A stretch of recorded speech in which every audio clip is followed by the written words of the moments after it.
สวัสดีครับท่านผู้ชมท่านผู้ฟังทุกท่านกับผม PNS จะพาท่านผู้ชมมาพบกับเรื่องราว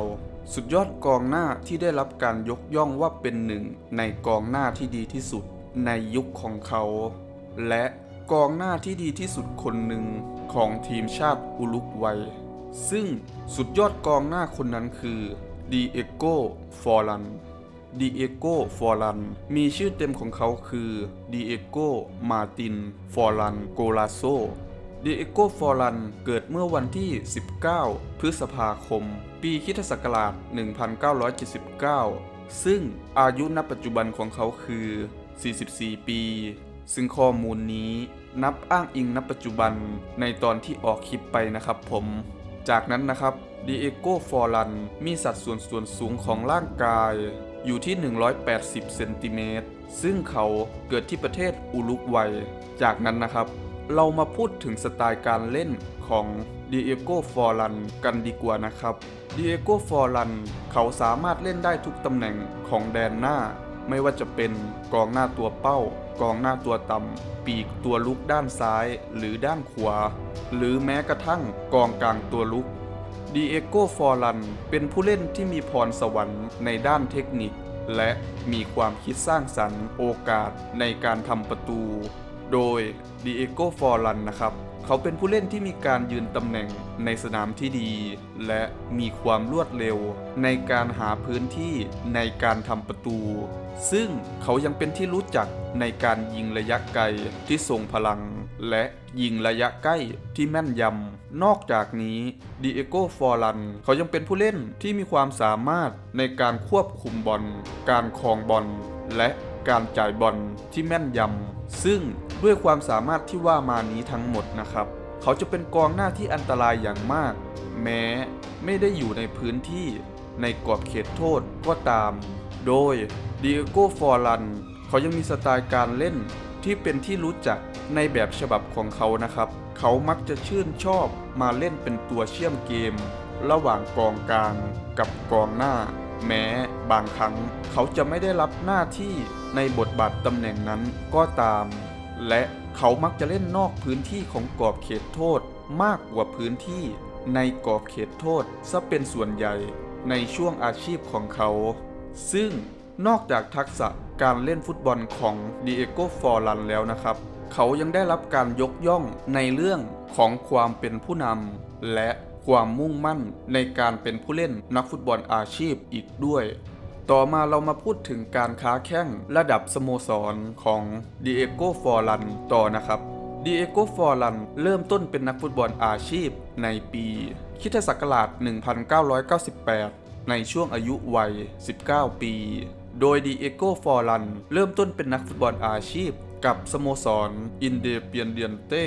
สโมสรแห่งหนึ่งในประเทศอาร์เจนตินาซึ่งดีเอโก ฟอร์ลันเขาได้เป็นผู้เล่นทีมชุดเยาวชนที่ได้ถูกดันขึ้นสู่สโมสรชุดใหญ่ในช่วงนั้นโดยในช่วงเวลานั้นนะครับผู้เล่นแดนหน้าในทีมส่วนมากพวกเขาได้มีอาการบาดเจ็บซะเป็นส่วนใหญ่จนในช่วงเวลานั้นนะครับดีเอโก ฟอร์ลันเขาก็ได้เข้ามามีบทบาทในฐานะผู้เล่นกองหน้าดาวรุ่งและหลังจากที่ขึ้นสู่สโมสรชุดใหญ่ได้ไม่นานเขาก็สามารถโชว์ฟอร์มได้อย่างโดดเด่นและยอดเยี่ยมจนกลายเป็นผู้เล่นชุดหลักชุดแรกคนสำคัญของสโมสรในช่วงเวลานั้นทันทีซึ่งด้วยฟอร์มที่โดดเด่นของเขานะครับเขายังเป็นดาวรุ่งที่สโมสรยักษ์ใหญ่ทั่วยุโรปต่างสนใจในช่วงเวลานั้นโดยเขาได้อยู่ลงรับใช้สโมสรอินเดเปียนเดียนเต้ชุดใหญ่ได้2 ฤดูกาลกว่าๆและได้ย้ายสโมสรในเวลาต่อมาซึ่งเขาได้อยู่ลงรับใช้สโมสรได้ถึง91 นัดและทำประตูได้ถึง40 นัดรวมทุกรายการโดยในช่วงเดือนมกราคมปีค.ศ. 2001ดีเอโก ฟอร์ลันเขาได้ย้ายจากสโมสรอินเดเปียนเดียนเต้เข้าสู่สโมสรแมนเชสเตอร์ยูไนเต็ดสโมสรยักษ์ใหญ่ในประเทศอังกฤษโดยในช่วงที่เขาลงรับใช้สโมสรแมนเชสเตอร์ยูไนเต็ดนะครับเขาสามารถโชว์ฟอร์มให้กับสโมสรได้ดีในระดับหนึ่งแต่ถ้าเทียบกับฟอร์มในช่วงที่ลงรับใช้อินเดเปียนเดียนเต้นะครับถือว่า ฟอร์มได้หายไปพอสมควรอยู่ แต่ดีเอโก ฟอร์ลันนะครับเขายังมีส่วนร่วมในการพาสโมสรแมนเชสเตอร์ยูไนเต็ดครอบครองแชมป์พรีเมียร์ลีกอังกฤษแชมป์ลีกระดับสูงสุดในประเทศอังกฤษและ FA คัพ FA Community Shield ได้อย่างละ1รายการโดยเขาได้อยู่ลงรับใช้สโมสรแมนเชสเตอร์ยูไนเต็ดได้2ฤดูกาลกว่าๆและลงรับใช้สโมสรได้ถึง98นัดและทำประตูได้17ประตูรวมทุกรายการโดยในช่วงปีค.ศ. 2004เดโก ฟอร์ลันเขาได้ย้ายจากสโมสรแมนเชสเตอร์ยูไนเต็ดเข้าสู่สโมสรบิยาเลอัลสโมสรแห่งหนึ่งในประเทศสเปนโดยในช่วงแรกของเดโก ฟอร์ลันกับบิยาเลอัลนะครับเขาสามารถโชว์ฟอร์มได้อย่างยอดเยี่ยมและโดดเด่นจนกลายเป็นผู้เล่นชุดหลักชุดแรกคนสำคัญของสโมสรและแฟนบอลในช่วงเวลานั้นทันทีโดยในช่วงฤดูกาลแรกของเขานะครับเขาทำประตูให้กับสโมสรได้ถึง25ประตูจากการลงเล่นในลีกถึง38นัดในลีกโดยเหตุการณ์สำคัญในช่วงที่เดโก ฟอร์ลันลงรับใช้สโมสรบิยาเลอัลนะครับเดโก ฟอร์ลันพาสโมสรบิยาเลอัลคว้าแชมป์อย่างยูฟ่าอินเตอร์โตโต้คัพได้1รายการโดยเขาได้อยู่ลงรับใช้สโมสรบิยาเลอัลได้3ฤดูกาลและลงรับใช้สโมสรได้ถึง128นัดและทำประตูได้58ประตูรวมทุกรายการซึ่งในช่วงปีค.ศ. 2004เดโก ฟอร์ลันเขาได้มองหาความท้าทายใหม่ๆอีกครั้ง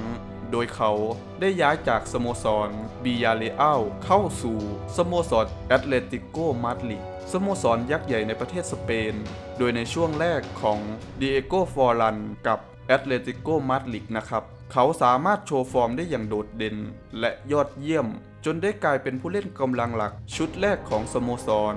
โดยในช่วงที่เดโก ฟอร์ลันเป็นที่พูดถึงและเป็นที่น่าจดจำในฐานะนักเตะแอตเลติโก มาดริดในช่วงนั้นนะครับนั่นคือการประสานงานร่วมกันระหว่างฟอร์ลันและเซคิโอ อาเกโร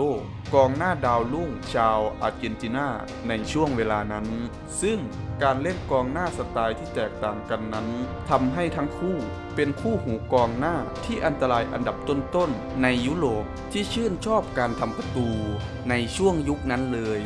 ซึ่งหลังจากนั้นเขาก็ได้ลงรับใช้สโมสรได้อย่างยาวนานโดยเหตุการณ์สำคัญในช่วงที่เดโก ฟอร์ลันลงรับใช้สโมสรแอตเลติโก มาดริดนะครับเดโก ฟอร์ลันพาสโมสรแอตเลติโก มาดริดคว้าแชมป์อย่างยูฟ่ายูโรปาลีกและยูฟ่าซูเปอร์คัพแชมป์ที่ร่วมรายการในทวีปยุโรปได้อย่างละ1รายการซึ่งหลังจากที่เดโก ฟอร์ลันได้ลงรับใช้สโมสรมาอย่างยาวนานแล้วนะครับเขาได้มองหาความท้าทายใหม่ๆอีกครั้ง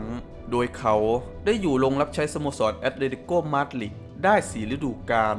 และลงรับใช้สโมสรได้ถึง196นัดและทำประตูได้96ประตูรวมทุกรายการซึ่งในช่วงปีค.ศ. 2011เดโก ฟอร์ลันเขาได้ย้ายจากสโมสรแอตเลติโก มาดริดเข้าสู่สโมสรอินเตอร์มิลานสโมสรยักษ์ใหญ่ในประเทศอิตาลีโดยในช่วงที่เขาลงรับใช้สโมสรอินเตอร์มิลานนะครับเดโก ฟอร์ลันเขาไม่สามารถโชว์ฟอร์มเด่นให้กับสโมสรได้เลยในช่วงเวลานั้นซึ่งเขาทำประตูได้เพียง2ประตูจากการลงเล่นถึง20นัดของสโมสรในฤดูกาลนั้นโดยในท้ายที่สุดนะครับสโมสรอินเตอร์มิลานได้ยุติสัญญาในท้ายที่สุดและหลังจากนั้นในช่วงปีค.ศ. 2012เขาได้ย้ายเข้าสู่สโมสรอินเตอร์นาซิอองนาวสโมสรแห่งหนึ่งในประเทศบราซิลโดยเขาได้อยู่รับใช้อินเตอร์นาซิอองนาวได้2ฤดูกาลและได้พาอินเตอร์นาซิอองนาวคว้ากัมเปโอนาโตเกาโชแชมป์ที่ร่วมรายการในประเทศบราซิลได้1รายการซึ่งในช่วงเดือนมกราคมปีค.ศ.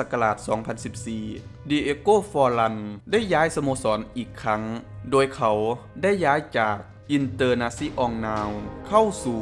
สโมสรเซเลสโซโอซากะสโมสรแห่งหนึ่งในประเทศญี่ปุ่นซึ่งเขาได้อยู่ลงรับใช้เซเลสโซโอซากะได้2ฤดูกาล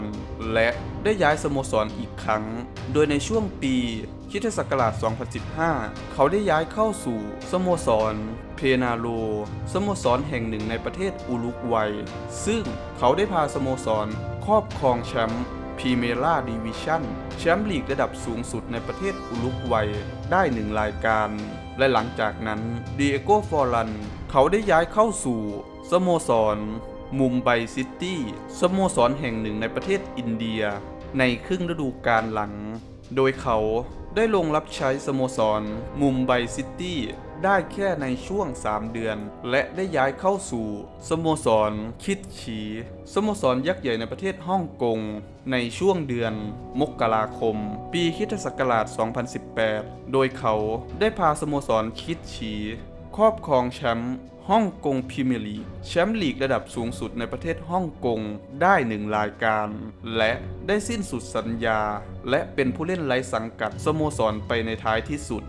ซึ่ง1ปีให้หลังจากนั้นดิเอโกฟอรันก็ได้ประกาศยุติบทบาทการเป็นอาชีพนักฟุตบอลลงในช่วงปีคริสตศักราช 2019 โดยเขาลงรับใช้ในฐานะสโมสรรวมทุกสโมสรถึง698นัดและทำประตูได้ถึง274ประตูรวมทุกรายการซึ่งเขาลงรับใช้สโมสรได้ถึง19ฤดูกาลต่อมาเรามาพูดถึงในนามทีมชาติของดิเอโกฟอรันต่อนะครับดิเอโกฟอรันในนามทีมชาตินะครับดิเอโกฟอรันลงรับใช้ทีมชาติอุรุกวัยโดยดิเอโกฟอรันเขาเปิดตัวในทีมชาติอุรุกวัยในปีคริสตศักราช 2002 ในช่วงอายุวัย 23 ปีโดยดิเอโกฟอรันในนามทีมชาตินะครับดิเอโกฟอรันเป็นเหมือนผู้นำเกมลุกของทีมชาติอุรุกวัยในยุคนั้นซึ่งเขาสามารถโชว์ผลงานได้อย่างโดดเด่นและได้สร้างผลงานส่วนตัวและสร้างชื่อเสียงของเขาในนามทีมชาติได้อย่างมากมายโดยเหตุการณ์สำคัญในช่วงที่ดิเอโกฟอรันลงรับใช้ทีมชาตินะครับดิเอโกฟอรันพาทีมชาติอุรุกวัยคว้าแชมป์โคปาอเมริกาปีคริสตศักราช 2011 ได้1รายการซึ่งดิเอโกฟอรันเขาทำสถิติทำประตูมากสุดเป็นอันดับ3ของทีมชาติและลงรับใช้ทีมชาติมากสุดเป็นอันดับ7ของทีมชาติอุรุกวัยซึ่งข้อมูลนี้นับอ้างอิงณปัจจุบันในตอนที่ออกคลิปไปนะครับผมโดยเจ้าตัวได้ยุติบทบาทในนามทีมชาติในปีคริสตศักราช 2014 และเขาได้ลงรับใช้ในนามทีมชาติได้ถึง 13 ฤดูกาล